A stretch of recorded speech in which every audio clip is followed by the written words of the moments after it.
Right. I think we're live. Oh, are we? Wonderful. Okay. Well, good afternoon, everybody. This is October 29th edition of Freedom Friday. We're excited to be here on Facebook Live with you talking about initiatives and issues that affect our freedoms. And thank you, John McGowan, for joining us. John is CHIA's Board of Directors. Nathan Pierce, who serves as CHIA's Legislative Liaison, but is Director of Operations at Family Protection Ministry. Thanks, guys, for joining us. I appreciate it.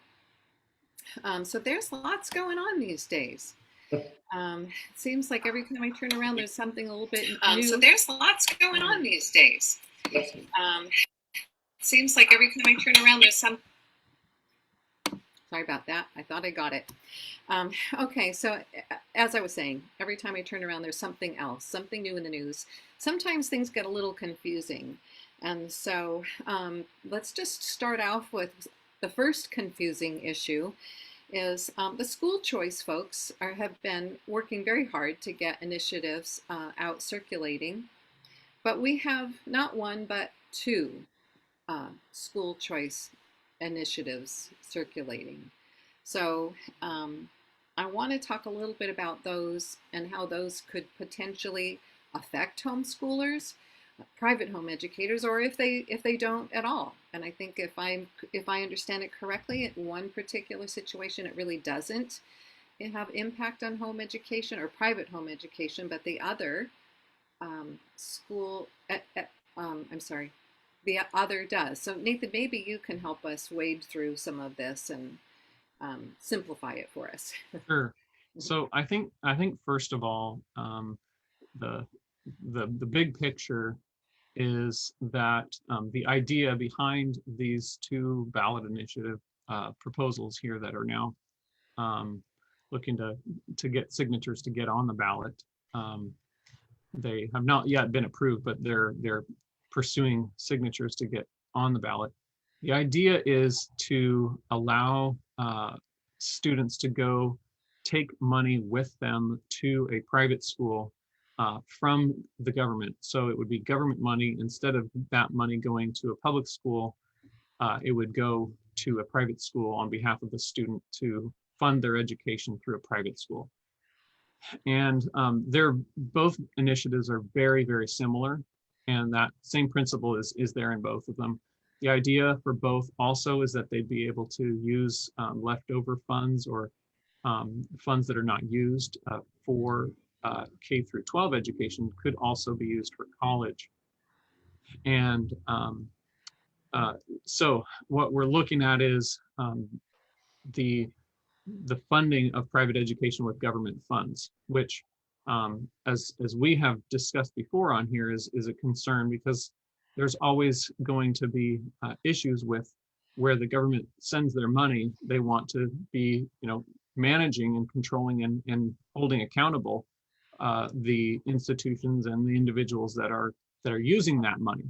And so the education is going to be maybe less initially, but more later, probably controlled by the government agency that's handing out that money, because they want to follow it through and make sure it's being used for what they want it to be used for. And this is kind of an issue that we dealt with and have dealt with for a long time, or I should say watched happen with the charter schools, where initially charter schools were introduced in California to be a very locally controlled version of a public school. And it was initially to be very closely managed by parents and individuals in the community. And it was to be very hands-off from the state level, so that the local community could control and manage that education that was happening at that local charter school.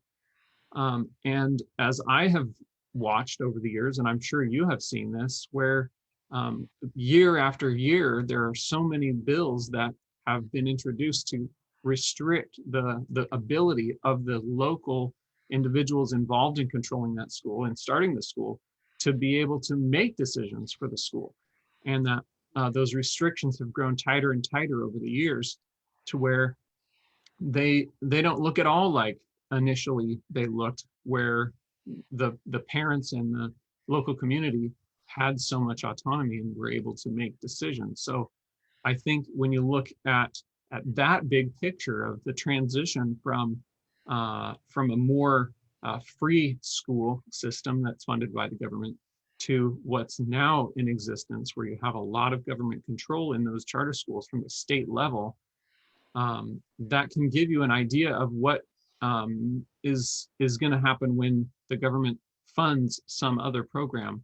And we're looking at another government-funded education program where the government is funding that money, funding that education in private schools through these ESA ballot initiatives. So that's kind of the big picture concern as far as controls following that money. Okay. There are some other issues, but that's kind of the big picture of what the idea is behind the ballot initiatives. Okay. Well, and John, where does CHIA come down on this? I mean, what is, given our mission, and how would you share our perspective? Yeah, so look, our view, what it boils down to is that we believe that private Christian home education, certainly for the Christian parents in this state, is the best option available. And the reason why it's the best option that there is because we have so much autonomy. We have the most freedom.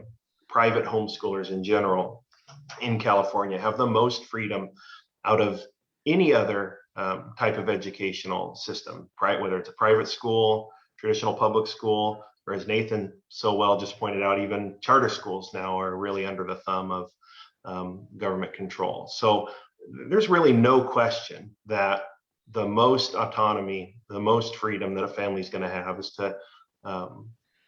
is going to be private homeschool in California. So our concern is that with funds comes more scrutiny, comes more oversight, comes more government intervention and involvement. So while we certainly can be sympathetic with and understand why people might be in favor of these initiatives and putting them forward, and we hear the concerns, we don't take a stance as far as endorsing them at CHIA. We believe that it's in our members and our family's best interest to leave it the way that it is for us. And we understand that that comes with added costs and sacrifices and sometimes struggles, but we believe that that's what's best for us and our families, is to maybe say it in a not so nice way, to be left alone. Leave us alone. We are happy to be responsible for the education for our kids. Great, thank you. Thanks for explaining that. Yeah, I think I agree with you 100%, and I know that when you're talking about such large amounts of money, it's easy to get amnesia, so to speak, about, we are seeing families leaving the public school system now in droves for a wide variety of reasons. And I would just encourage families to think about that when it comes time to, make a decision, is that when you make a choice for school choice for government funded education, you're stepping right back into that same arena, so to speak. So thank you so much for explaining that. I appreciate it. And I wanted to talk a little bit about the vaccine mandate, and that is probably the topic of vaccine mandate for school children. And I think that's probably the topic of every other phone call that we get. We saw the was it emergency use authorization for was it the Pfizer vaccine for school children, for children ages 5 through 12. So what does that mean? I mean, does that change the timeline at all? I think in the past, our past Freedom Friday, we talked about the fact that we would probably not see a mandate taking effect until July of 2022. Does that change? And what's the difference between emergency use and FDA approved? Which one of you wants to jump in on that one? Yeah. Well, I can just say that, yeah, the timeline, we haven't gotten any indication that this changes the timeline overall, because there is the emergency use for authorization is not the same as full authorization from FDA. It's it's authorization in an emergency case. Okay.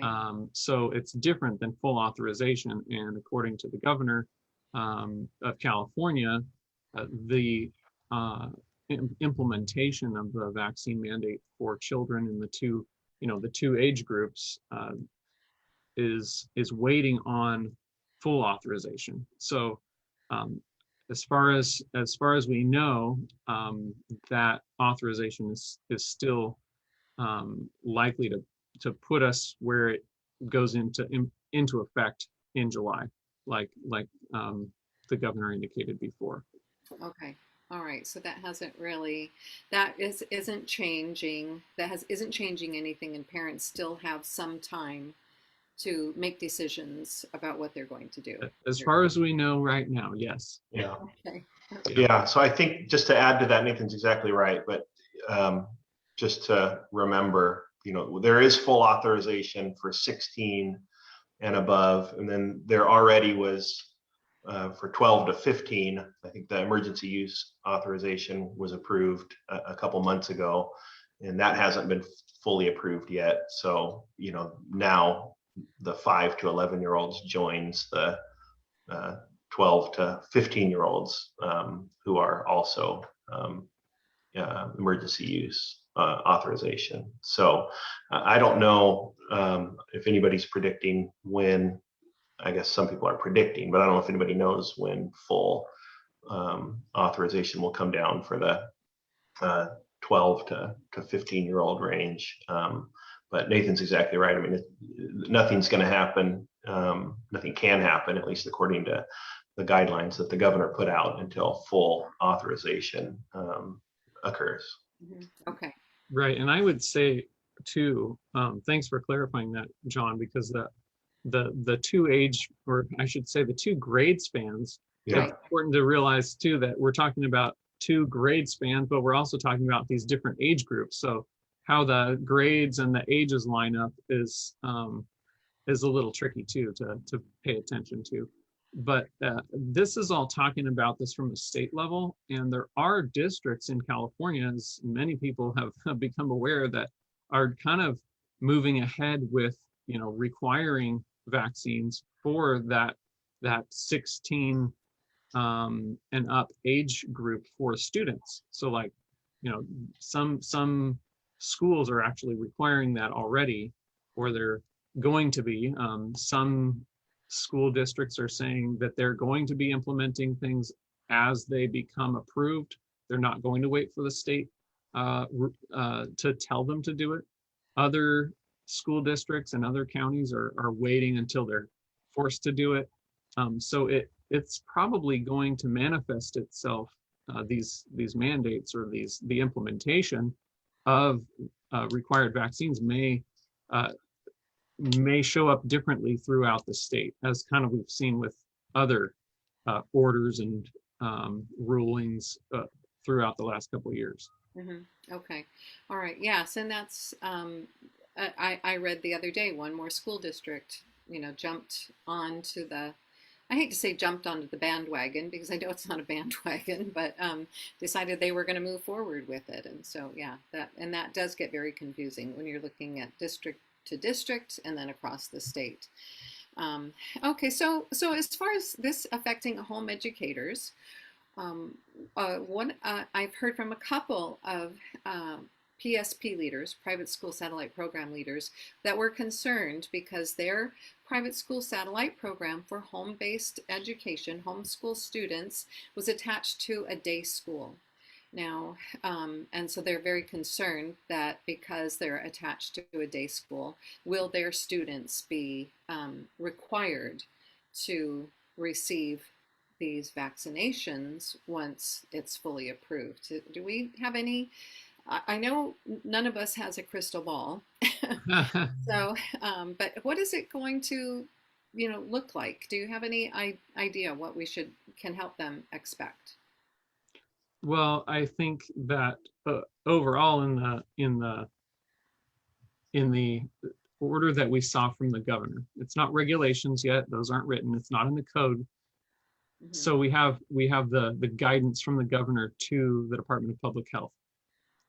Going from that, as far as what we know, things are going to ultimately end up, if things happen the way that says it's supposed to happen, ultimately what we'll end up with is this new vaccine being required along with the other ones that are already in the code and required for traditional campus schools, Hmm. in the same way that it's required by traditional campus schools. Initially, probably it will be added by regulation, Right. in which case, while it's only required by regulation, it would have with it a personal beliefs exemption alongside of it, for those that have a personal belief against that vaccine. However, if it does get added to the code, then it would be added with all of the rest of the vaccines that are already in the code and required for traditional school attendance. And there would not be a personal beliefs exemption if it gets added to that list in the code. Hmm. And when it does get added into the code, if that happens for this new vaccine, then it would function the same way that any other vaccine requirement, any other vaccine is handled by a campus school. So Okay. your specific question relates to the PSP kind of attached to a campus school. And Correct. and in that case, so if if that school wants to, they can have a policy that applies to everybody, but the law doesn't tell them they have to do that. If they're in a program that's a home-based program, that law does not apply to them. The vaccines don't apply to them if they're in a home-based program. Even if that home-based program is attached to a campus school and they're both part of the same, all the students are filed, are part of the same private school affidavit. But the school, some schools do just say, no, we're going to require vaccines for everybody that's enrolled in our school, and they can do that. There's no law against that, but it's not required by law that they do that. Okay. So if the parents are object to this, having their students have this vaccine, and their students are still receiving instruction at home, then they can still be exempt, even though their PSP is attached to a campus. Yes. Okay. All right. Wonderful. And Thank you. John, you're on the same page there, right? Yeah, I am. I mean, everything you said, I agree with. I think that there is sometimes people have questions, and I understand the questions when they do take some classes or there are, gatherings, in what looks like a classroom setting, maybe it's a couple times a week, within the PSP. And, I think we see a lot of questions in those type of situations. And, there's not really a bright line that will give a very clear answer. I think that, internally we were discussing, and, you just have to, what does it look like? Does this look like a classroom, school education, or is this a home-based education, home-based, PSP homeschool where, once in a while you get together with other people. So it's not, if you asked, 10 different of us in the community, you might get 10 different answers. I mean, it's not very clear. And so you have to use some common sense, in interpreting, when you're over that line or not. So, but I think what we all can say with an amount of certainty is, if you truly are maintaining your school in your home, you're in the clear. And it can get a little gray, the more classroom type stuff you're doing with other students. So just to can throw some a scenario out there, a group like a private school satellite program that has a once a month backyard science club, and they meet at a park or in different backyards, would be less inclined to draw scrutiny than the PSP that has their science class meeting, say on a weekly basis in the Sunday school classroom at a church where it looks like school, maybe. Yeah, I agree with you. I mean, I would be, and I'll just, I would be, I wouldn't have a problem even arguing that a once a week meeting doesn't qualify as, a classroom situation. It's not, I wouldn't say that that's a classroom based instruction Okay. if you were meeting once a week, but somebody else might say that, including some type of, government agency. So, but certainly the more, I think your point, Rebecca, is correct that, if it's 2, 3, 4, days a week, you're gonna, the more it happens, the more scrutiny, and the closer you get to a classroom based instruction. That term is in the code, and it's not referring to homeschooling, it's referring to independent study. But I think that it's, is this a private home-based instruction, or is this classroom-based instruction? And neither of those terms are specifically defined. So I think you have to look at the totality of the circumstances and what is this? I'm more inclined to be more aggressive in claiming something is still a private home-based education, even when there are some outside activities going on. Mm-hmm. But like I said, the safest way, as far as a legal person looking at it, to define what that means is, it's maintained in the home. Mm-hmm. Okay. All right. Thank you for clarifying that. Yeah. And finally, I want to talk a little bit about the brouhaha from I think earlier this month, the National School Board Association, it turns out, sent a letter to our president, complaining about violence at their school board meetings and threats against school board members, and asking him to instruct. Did he ask to instruct the AG or the Department of? I'm sorry. Yeah, the attorney. So the National School Board Association wrote a letter to the Biden administration. Yes, essentially asking for the Attorney General and the FBI, under the Attorney General, to get involved and send a message to us, I guess, or anybody who's concerned about the welfare of children in public schools. And in case unless you've been under a rock, you've been witnessing some righteous concern over what's going on in our public schools, and parents are taking note, and thank God they are getting involved and voicing their concerns at their school board meetings. And we certainly don't advocate for anybody crossing a line, and I'm not suggesting that that's what's going on, but that is what they don't like, the pushback that they're getting. And the National School Board Association, again, they said, hey, Mr. Attorney General, how about some some backup here? And in doing that, called parents domestic terrorists, and really outrageous what they did, even asking the Attorney General to get involved in the first place with not liking that there were upset parents with being upset about curriculum and all kinds of other things.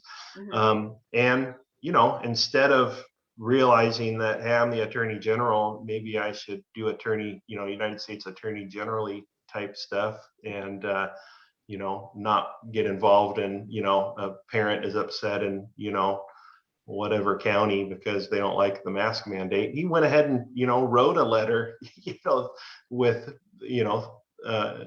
not so hidden threats about potential criminal charges, and getting the FBI involved. And I'm smirking and kind of giggling. I mean, I know it's outrageous, and it's so outrageous that it's almost laughable, but it is very serious. It's such a step across a line that shouldn't happen. Right. And what has happened is that, the National School Board Association has been getting so much pressure and financial pressure and fallout from this initial letter that they sent. And school boards, all over the country are resigning from their association, and Wow. therefore, less dues that are going to them. Again, the National School Board Association is, an association of, whatever school boards,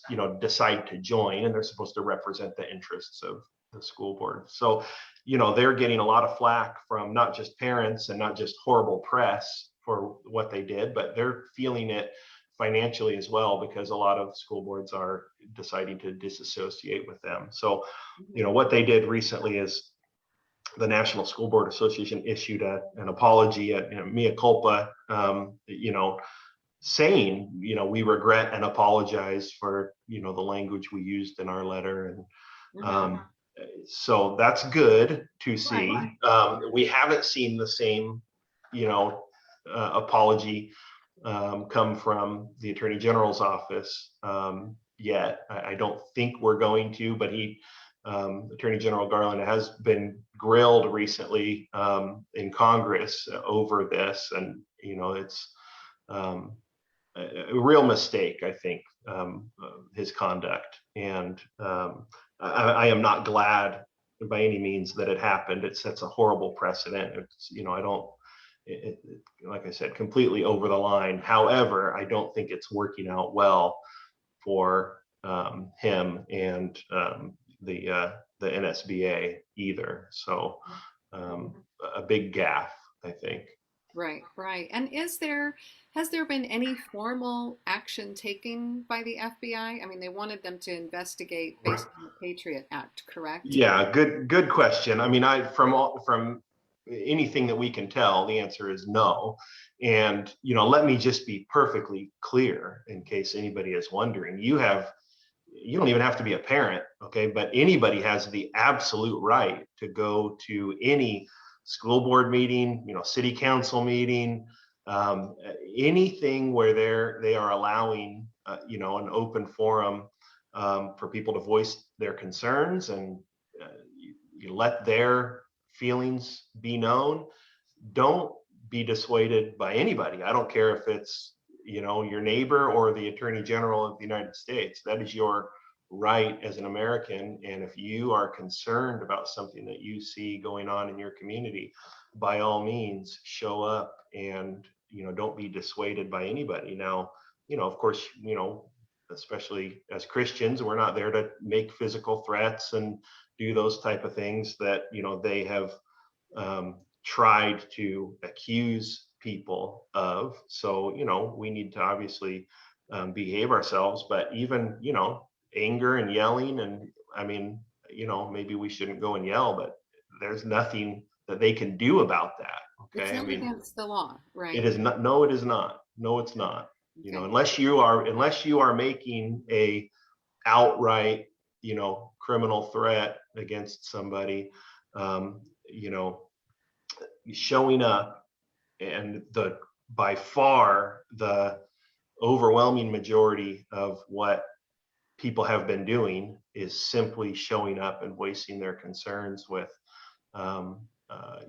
curriculum, mask mandates, being righteously upset with what's happening with their children in these schools. And the attempt by the School Board Association and the Attorney General was to, make no mistake, it was to stifle that type of speech. It was a pretext that they were concerned about safety and criminal behavior. That was a pretext to get people to stay home and not voice their concerns.